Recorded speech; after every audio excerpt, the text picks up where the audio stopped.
warahmatullahi wabarakatuh.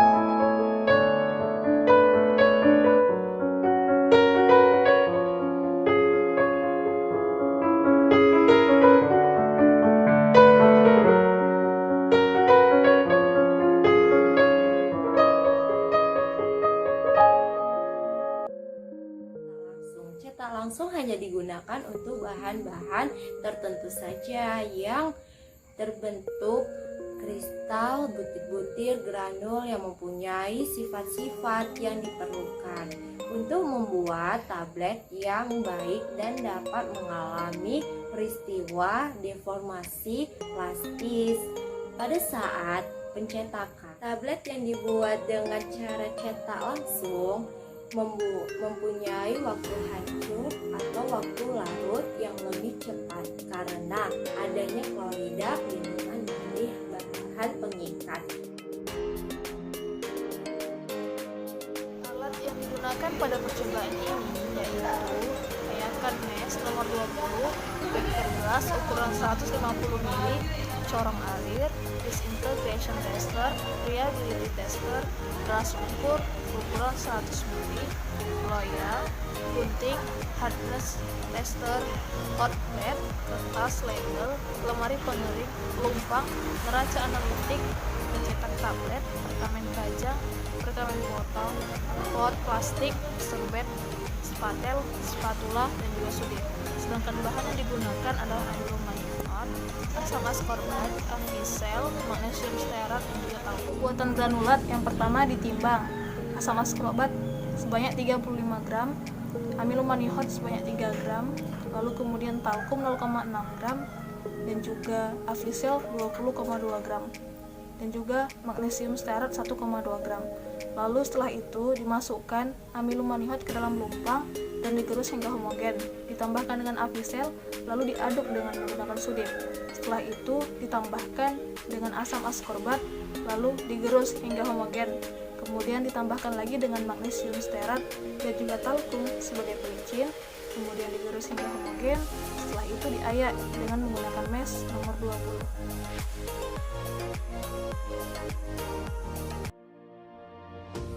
Nah, setelah granul terbentuk, maka granul akan dicetak menjadi sebuah tablet. Namun, sebelum granul dicetak menjadi sebuah tablet, perlu dilakukan uji preformulasi atau evaluasi granul. Preformulasi terdiri dari dua kata. Yang pertama, pre yang artinya sebelum dan formulasi artinya pembuatan. Dan jika digabungkan, maka preformulasi merupakan uji yang dilakukan sebelum pembuatan. Di sini kita akan membuat tablet, berarti uji yang dilakukan sebelum proses pencetakan tablet.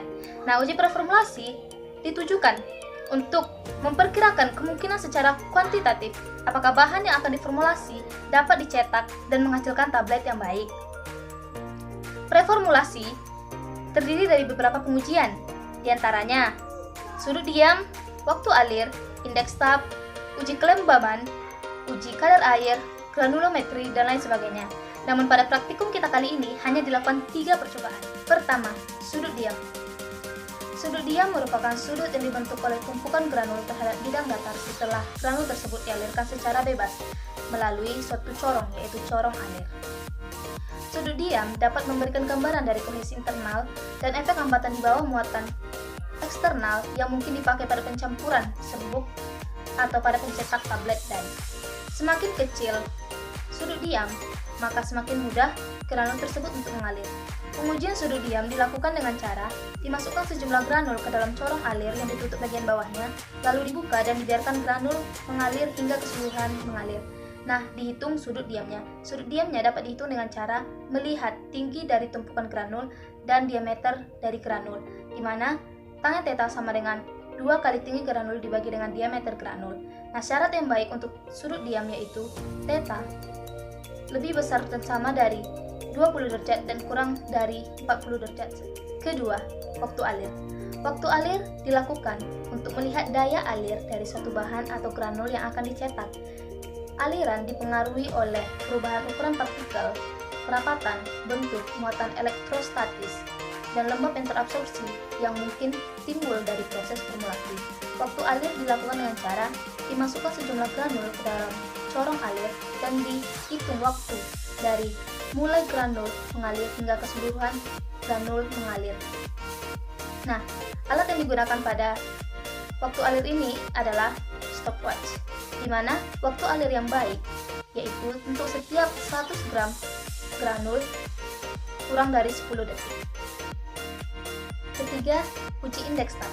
Indeks tab merupakan rasio volume sebelum deformasi dengan volume setelah deformasi. Uji indeks tab dilakukan untuk melihat kerapatan dari bahan atau granul yang akan dicetak.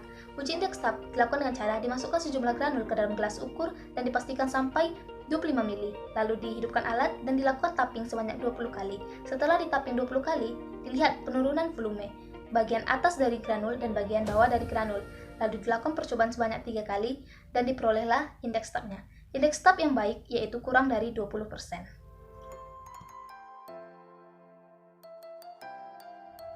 Setelah ketiga uji preformulasi dilakukan, maka granul siap untuk dicetak.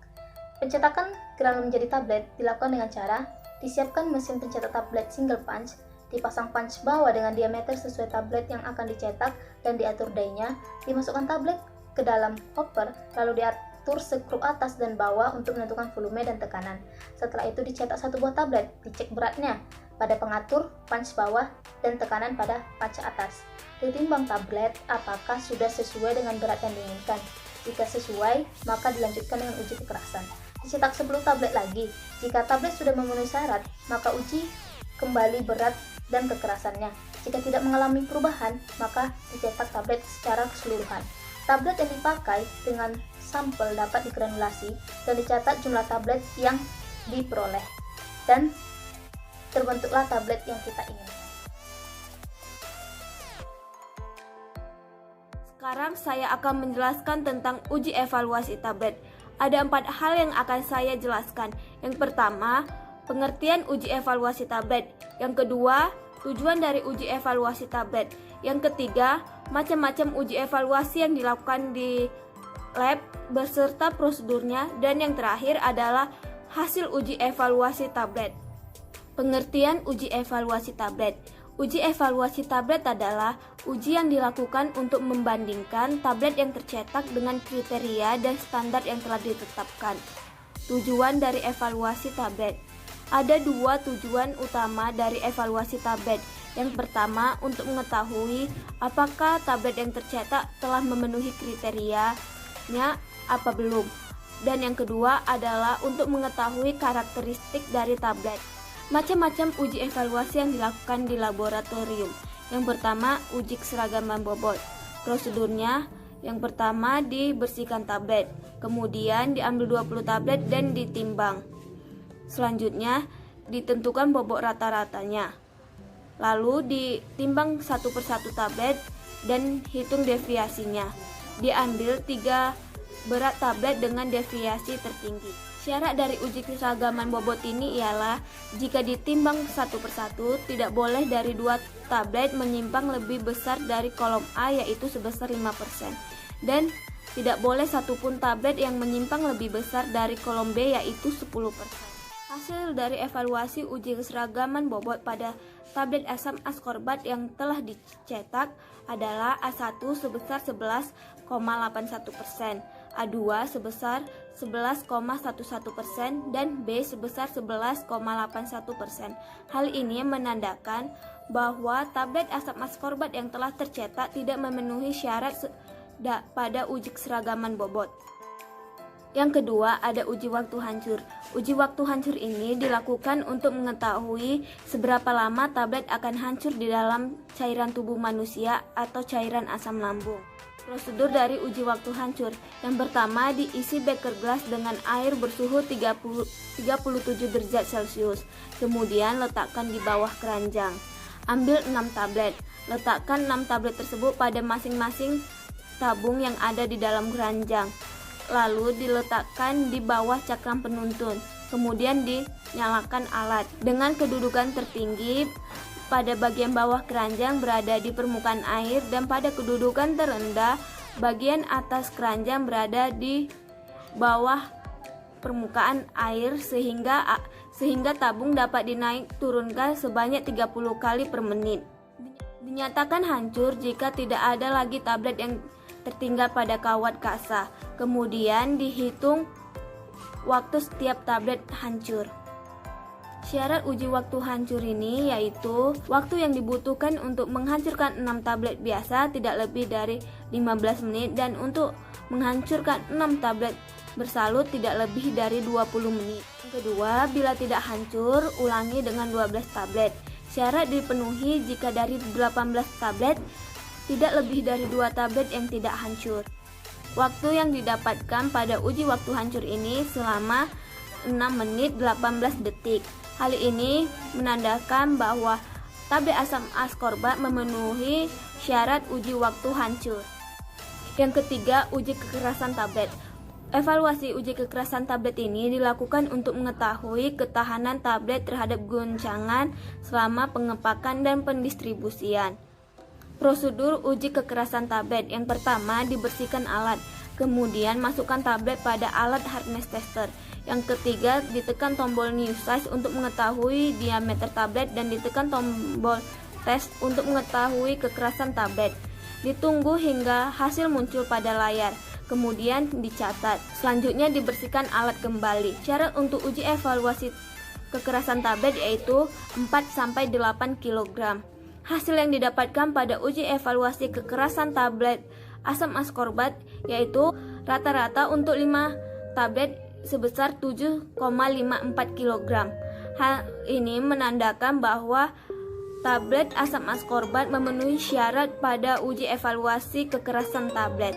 Yang terakhir yaitu uji friabilitas atau uji kerapuhan. Uji ini dilakukan untuk mengetahui ketahanan tablet terhadap gesekan selama pengemasan dan pendistribusian. Prosedur yang dilakukan dalam uji friabilitas ini, yang pertama dibersihkan 20 tablet dari debu, kemudian ditimbang yang merupakan bobot awal, misalkan A gram. Kemudian dimasukkan tablet pada alat friability tester.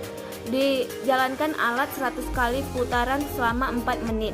Kemudian keluarkan tablet, dibersihkan kembali dari debu, lalu ditimbang yang merupakan bobot akhirnya, misalkan B gram. Untuk menghitung kehilangan bobot pada uji friabilitas dirumuskan dengan A kurang B per A kali 100%, dengan syarat kehilangan bobot tidak boleh lebih dari 0,8%. Pada uji friabilitas asam askorbat didapatkan hasil 4,05%. Hal ini menandakan bahwa tablet asam askorbat tidak memenuhi syarat pada uji friabilitas.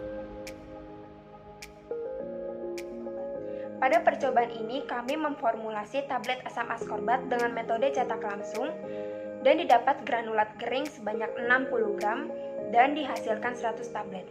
Uji preformulasi yang dilakukan ada 3, yaitu yang pertama uji sudut diam, yang kedua waktu alir, dan yang ketiga indeks tab.